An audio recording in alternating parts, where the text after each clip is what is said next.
Hello students, मेरा नाम तुषार शुक्ला है और हम 11th साइंस के फिजिक्स के कुछ बेसिक फंडा हम क्लियर करने जा रहे हैं। लास्ट लेक्चर में हमने फिजिक्स के अंदर जितनी भी फिजिकल क्वांटिटीज़ है वो सारे के सारे फिजिकल क्वांटिटीज़ का फॉर्मूला, एसआई यूनिट्स एंड उसका डायमेंशन फार्मूला हमने देखा था। और मैंने ये भी बताया था कि डायमेंशन फार्मूला कैसे बनता है। ठीक है, उसके हमारे लास्ट दो लेक्चर वीडियो है। आज हम कुछ मेजरमेंट और एरर के बारे में डिस्कस करेंगे। So what is the measurement? तो मेजरमेंट ऐसी चीज़ है कि जो फिजिक्स के अंदर सबसे ज़्यादा इंपॉर्टेंट है। ठीक है, मेजरमेंट हम टाइम का मेजरमेंट होता है, डिस्टेंस या डिस्प्लेसमेंट का मेजरमेंट होता है, मास, वेट, ये सभी चीज़ों का मेजरमेंट होता है। ठीक है, मेजरमेंट इज द फंडामेंटल। ठीक है, मेजरमेंट वो क्या होता है कि एक फंडामेंटल है। मेजरमेंट इज, और या तो हम उसको डेफिनेशन में ये बोल सकते हैं कि measurement is the foundation of all experimental science and technology. Okay, and इस जो मेजरमेंट करते हैं, in this measurement, okay, in the result there are some uncertainty. जो रिजल्ट हमें मिलता है उसके अंदर कुछ अनसर्टेनिटी मिलती है, उस अनसर्टेनिटी को ही हम एरर बोलते हैं। ओके, तो एरर जो होती है वो कोई भी एक्सपेरिमेंट के अंदर एक ही अगर मेजरमेंट बहुत सारे लोग करते हैं तो उसके अंदर कुछ ना कुछ एरर मिलती है। ठीक है, तो वो एरर क्या होती है कि जो आपका फाइनली जो रिजल्ट आने वाला होता है वो एग्जैक्टली वैल्यू आपको नहीं मिलती, बट वो वैल्यू के आसपास कोई वैल्यू मिलती है, उससे हम क्या बोलते हैं? एरर बोलते हैं। ठीक है, error, there are two types of error. First one is systematic error and second one is random error. Random error जो होती है उसका कोई एग्जैक्टली रीजन नहीं होता, और जो सिस्टमेटिक एरर होती है वो सिस्टमेटिक एरर के अंदर तीन टाइप्स है। There are three types of systematic error. First one is instrumental error, second one is the error occur due to the wrong procedure or technique, and third one is a personal error. Okay, तो हम सबसे पहले हम देखने जाएंगे instrumental error. Instrumental error किसके कारण होती है? तो इंस्ट्रूमेंटल एरर मेनली आपका जो इंस्ट्रूमेंट जो बना है जिससे आप मेजर कर रहे हो उसके मैन्युफैक्चरिंग में प्रॉब्लम हो सकता है, या तो फिर वो बहुत पुराना हो चुका है, या तो कोई जगह पे वो डैमेज हुआ है, उसके कारण वो गलत रिजल्ट देगा। ठीक है, सेकेंड वन इज जो रॉन्ग टेक्निक अपना रहे हैं। ठीक है, जो आपके प्रोसीड्यूर या तो जो टेक्निक है वो आपने गलत फॉलो की है। ठीक है, तो आपने गलत टेक्निक फॉलो करने के की है, उसके कारण क्या होगा? आपका रिजल्ट जो आना चाहिए वो नहीं आएगा। तो ये सेकेंड हुई। And third one is personal error. Personal error यानी कि क्या होता है कि आपकी केयरलेसनेस, मेनली जो भी ह्यूमन बीइंग एक्सपेरिमेंट करता है उसकी पर्सनल एरर उसकी केयरलेसनेस के कारण आती है।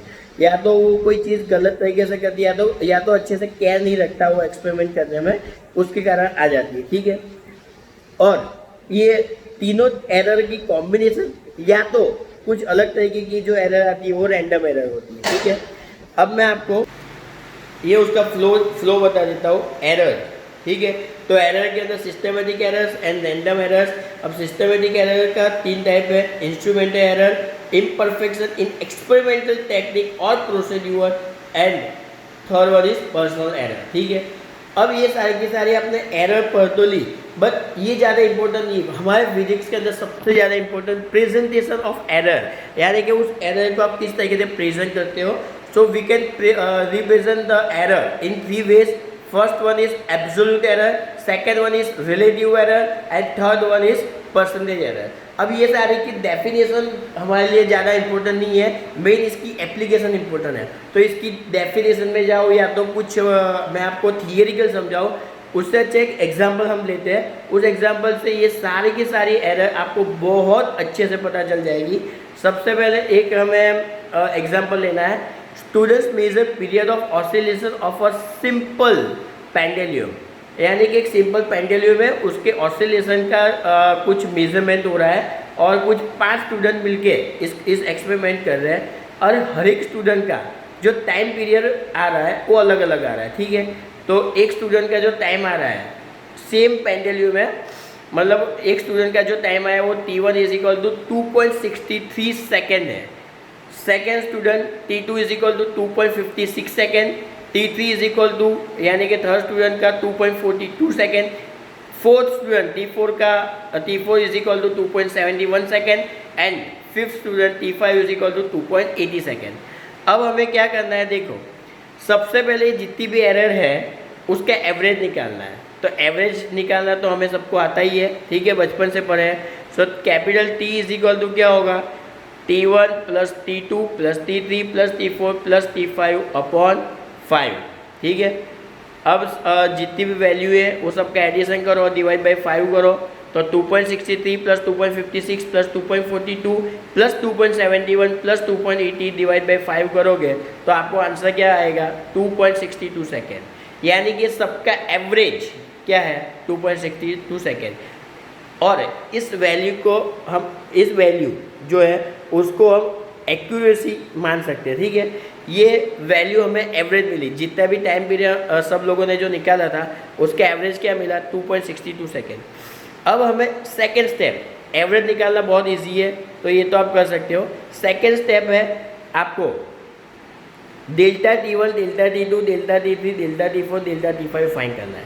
अब ये क्या है, तो आपका डिफरेंस है, जो आपका जो हर एक स्टूडेंट का इंडिविजुअल जो रिजल्ट आ रहा था उसमें से आपको क्या माइनस करना है, जो आपका एवरेज वैल्यू आ रही है, यानी कि difference between the individual value and average value. Okay, so delta T1 हर एक का फॉर्मूला आप देख लो ध्यान से। Delta T1 is equal to in mod of, इसमें मोड ऑफ लेना है, ठीक है, इसमें आपको मोड लेना है क्योंकि हर एक आंसर में प्लस ही चाहिए, माइनस कोई नहीं चाहिए, ठीक है। तो mode of T1 minus T, तो ये हमारा है 0.01 second. Second delta T2 mode of T2 minus T, उसका आंसर 0.0 सेकेंड आया। मतलब कि हमने क्या किया कि ये ऑलरेडी हमारे पास T1 है, ठीक है, ये T1 में से हमने ये T माइनस किया और हर एक के अंदर यही करना है, ठीक है। तो T2 delta T3 minus T, तो ये रहा हमारा T3 और ये रहा हमारा T, ये सब में T तो कॉमन ही रहेगा, ठीक है। तो ये करके हमने डेल्टा T1 से डेल्टा T5 फाइंड आउट कर लिया और ये हमारा 0.01 second, 0.06 second, 0.020 second, 0.09 second, 0.18 second आया। अब हमें क्या करना है कि डेल्टा T यानी कि उसका फिर से एवरेज निकालना है। ये जो 5 वैल्यू अपने फाइंड आउट की है ना, उसकी फिर से एवरेज निकालना है। तो delta T is equal to क्या होगा, delta capital D is equal to delta T1 plus delta T2 plus delta T3 plus delta T4 plus delta T5 upon 5।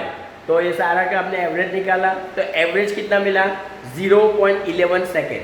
Okay, अब यहाँ तक का सबके लिए कॉमन रहेगा। अब आपको पूछा गया एब्सोल्यूट एरर को किस तरीके से रिप्रेजेंट करोगे, तो उसके लिए फॉर्मूला है एब्सोल्यूट एरर के लिए T कैपिटल T प्लस और माइनस डेल्टा कैपिटल T, ठीक है। यानी कि T हमारा कितना था, 2.62 सेकेंड, ठीक है, और डेल्टा T कितना आया, 0.11 सेकेंड। तो हम इसको इस तरीके से रिप्रेजेंट कर सकते हैं 2.62 प्लस और माइनस 0.11 सेकेंड।